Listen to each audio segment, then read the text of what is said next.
Vladimir Putin का भारत दौरा कितना ऐतिहासिक? क्या रिश्ते और मजबूत होंगे? अमेरिका यूरोप को इससे जलन क्यों है? सब कुछ आपको बताएंगे। नमस्कार, न्यूज़ 18 का डिजिटल प्लेटफॉर्म आप देख रहे हैं और मैं हूं रितु सिंह। आज यानी 4 दिसंबर की शाम 7 बजे रूस के राष्ट्रपति व्लादिमीर पुतिन भारत पहुंचेंगे। नई दिल्ली में 23वें भारत रूस वार्षिक सम्मेलन में हिस्सा लेंगे। पुतिन दिल्ली में सीक्रेट जगह रुकेंगे जिसका ब्यौरा सार्वजनिक नहीं किया गया है। 4 और 5 दिसंबर को दिल्ली मल्टीलेयर सिक्योरिटी के घेरे में रहेगी।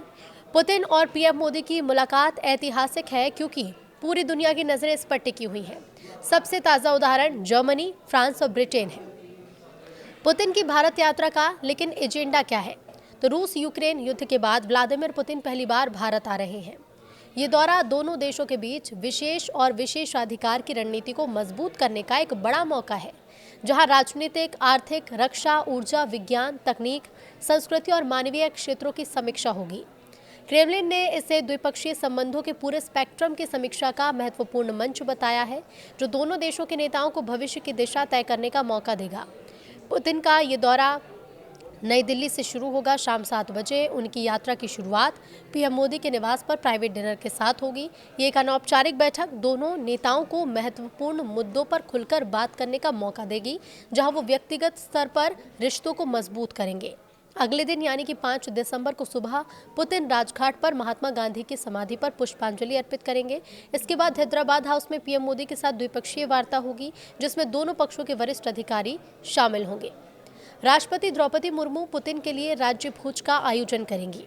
भारत रूस व्यापार फोरम का उद्घाटन सत्र होगा, जहां दोनों नेता उद्योगपतियों को संबोधित करेंगे।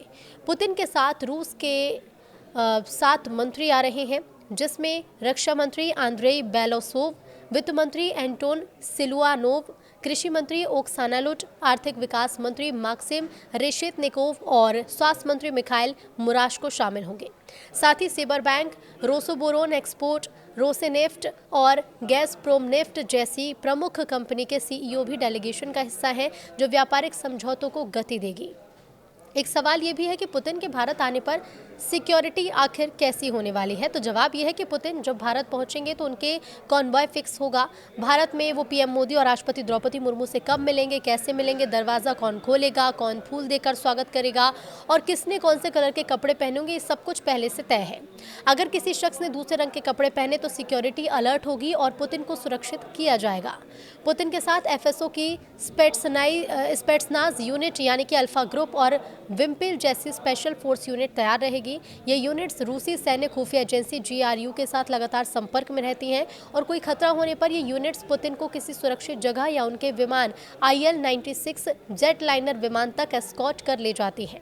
IL-96 जेटलाइनर विमान एक उड़ता हुआ कमांड सेंटर है, जिसमें रडार से लेकर सभी जरूरी सिक्योरिटी फीचर्स मौजूद होते हैं। पुतिन के क्रेमलिन से बाहर रहने के दौरान रूसी खुफिया एजेंसी साइबर टीम एक्टिव रहती है। पुतिन के भारत आने से आखिर क्या फायदा होगा? तो रूस ने पहले ही रूसी संसद से reciprocal exchange of logistics support समझौते को मंजूरी दिला दी है, जो 18 फरवरी 2025 को हस्ताक्षरित हुआ था। ये समझौता दोनों देशों की सेनाओं को एक दूसरे के बंदरगाह, हवाई अड्डे और सैन्य सुविधाओं का इस्तेमाल करने की अनुमति देगा, जिससे अभ्यास, रखरखाव और संकट के समय त्वरित समर्थन संभव हो सकेगा।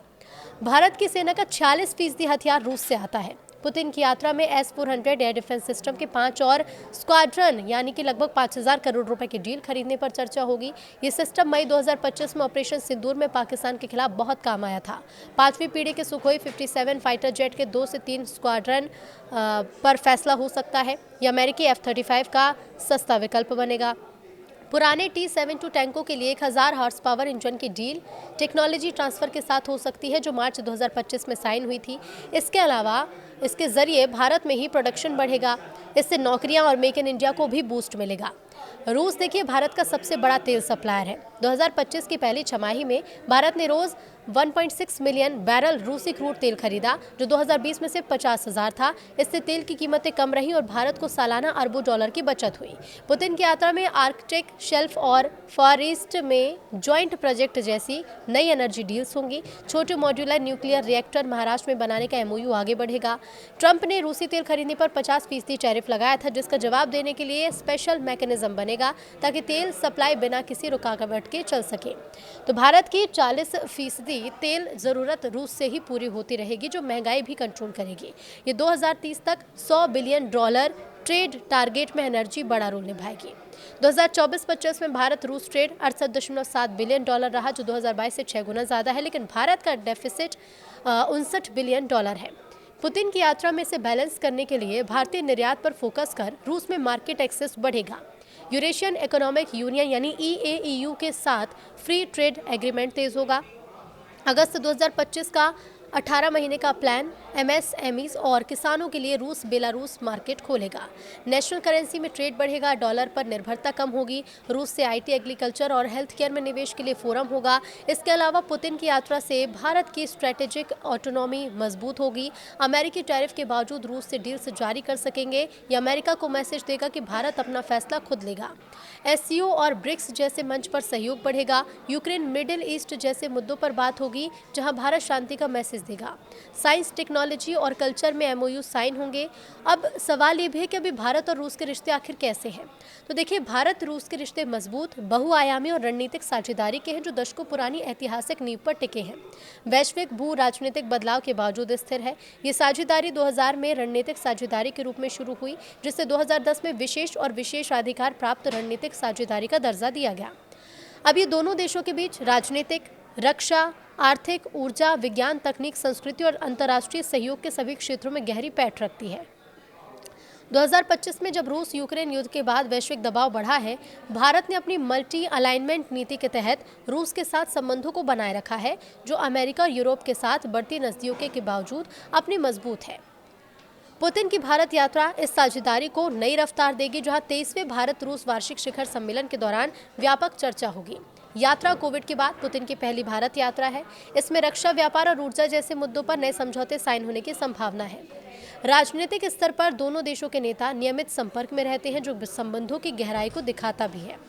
अब 2025 में PM मोदी और राष्ट्रपति पुतिन के बीच कई फोन कॉल्स हुए, जिसमें 5 मई को पहलगाम आतंकी हमले के बाद चर्चा भी शामिल थी। 1 सितंबर 2025 को चीन के तियानजिन में शंघाई सहयोग संगठन शिखर सम्मेलन के दौरान दोनों की मुलाकात हुई, जहां उन्होंने द्विपक्षीय संबंधों को मजबूत करने पर जोर दिया। भारतीय विदेश मंत्री एस जयशंकर ने अगस्त 2025 में मॉस्को में रूसी विदेश मंत्री सर्गेई लावरोव से मुलाकात की, जहां यूक्रेन संकट के शांतिपूर्ण समाधान और बहुपक्षीय मंच पर सहयोग पर बात हुई।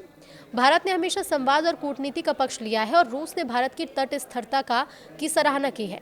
अंतर्राष्ट्रीय मंच जैसे ब्रिक्स, SCO और G20 पर दोनों देश एक दूसरे का समर्थन करते हैं, जहां भारत रूस संबंध वैश्विक स्थिरता के लिए एक स्थिरक कारक के रूप में देखे जाते हैं। हाल ही में रूसी राष्ट्रपति के सहायक यूरी उशाकोव ने कहा कि ये साझेदारी राजनीति, सुरक्षा, अर्थव्यवस्था, वित्त, परिवहन, विज्ञान, तकनीक और संस्कृति के क्षेत्र में सक्रिय रूप से बढ़ा रही है। सवाल ये भी है कि PM मोदी और पुतिन की मुलाकात पर दुनिया भर की नजरें आखिर क्यों टिकी हैं।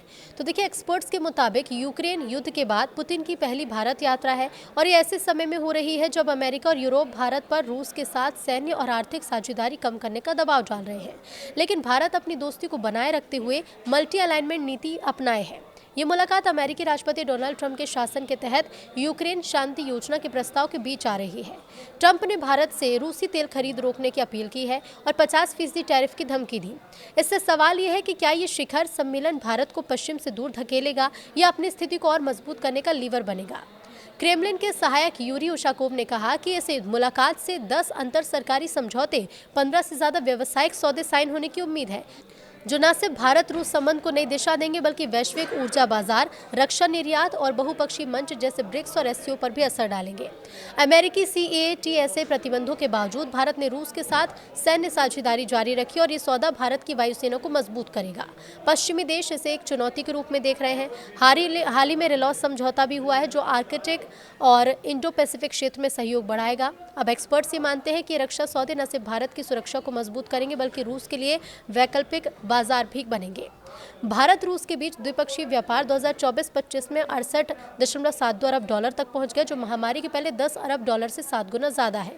लेकिन ये मुख्य रूप से रूसी कच्चे तेल आयात पर निर्भर है, जो भारत के कुल आयात का 30 से 35% है। दोनों देश 2030 तक $100 अरब के लक्ष्य को हासिल करने के लिए रुपया रूबल पेमेंट मोड को मजबूत करेंगे।